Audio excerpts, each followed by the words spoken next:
Magsasampa ng kaso sa NBI si Senador Riza Ontiveros laban sa mga nasa likod ng video ng bumaliktad na witness sa investigasyon ng Senado kay Pastor Apollo Kibuloy. Ipinakita niya rin ang mga resibo na si alias Rene Umano ang nag-alok na tumistigo at hindi ito binayaran. Nagpatulong anya ito dahil kinidnap umano ng religious group ng pastor. Nakatutok si Mav Gonzales.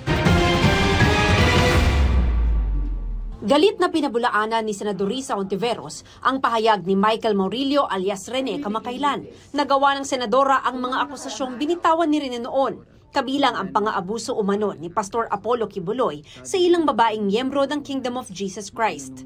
Sinungaling na nga nang haharas pa. Michael exposed people who trusted the Senate with their stories. And these are people who were already afraid. Now they are in danger. Again, yan ang talagang kinagagalit ko. Hindi lang ito paninira. Those responsible for this video crossed a line and they will be held to account. Sabi ni Maurilio sa videong ipinost online ng isang pagtanggol valiente noong June 25, tinakot at binayaran umano siya ng senadora para akusahan si Kibuloy at ang mga Duterte. Kanina naglabas si Ontiveros ng mga screenshot ng email at text bilang resibo na si Maurilio raw ang paulit-ulit lumapit sa opisina niya mula noong December 2023 at nag-volunteer na tumistigo laban kay Kibuloy. Siya mismo ang gumawa at nagbigay sa aking opisina. Andoon na ang pangalan ng mga Duterte. Walang pumilit. Siya ang nagkusang loob.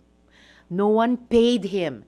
No one coerced him. Sa mga unang mensahe noon, bago bumaliktad, paulit-ulit umanong sinabi ni Maurilio na may banta sa buhay niya. Kaya inilagay siya sa witness protection, katulong ang religious sector at civil society groups. At noong June 22 at 23, ilang araw bago kumalat online ng video, nag-message pa aniya si Maurilio sa opisina ni Ontiveros. Michael was the one frantically messaging my staff. Sabi niya, quote, "Help me, kinidnap ako at tinatakot ako ng kingdom. Dito ako kinulong sa Glory Mountain." Ayon kay Ontiveros, hindi niya alam kung sino ang nasa likod ng bagong video. Pero ang turing niya rito, witness tampering, fake news, psychological warfare.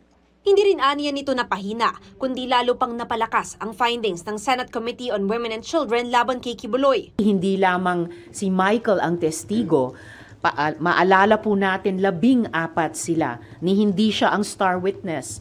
At yung iba sa 13 pang witness na yon ay nag-reach out na sa opisina ko para sabihing handa nilang patunayan. Sabihin muli na sila'y nagtestigo ng malaya at hindi sila binayaran. Desidido rin si Ontiveros na kasuhan sa National Bureau of Investigation o NBI ang mga nasa likod ng video, kabilang na si Maurilio. Pinag-aaralan din niya ang pagsasampa ng kasong kriminal. Hinihingan pa namin ng komento ang kampo nila Kibuloy at Duterte.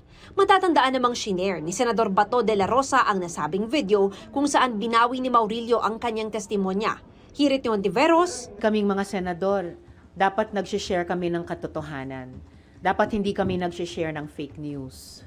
O tulad ng mga AI-generated video, dapat hindi kami nagpapadala o lalong hindi kami mismo ang nag-share ng anumang fake news. Hinihinga namin ng reaksyon dito si De La Rosa. Para sa GMA Integrated News, Mav Gonzales, nakatutok, 24 oras.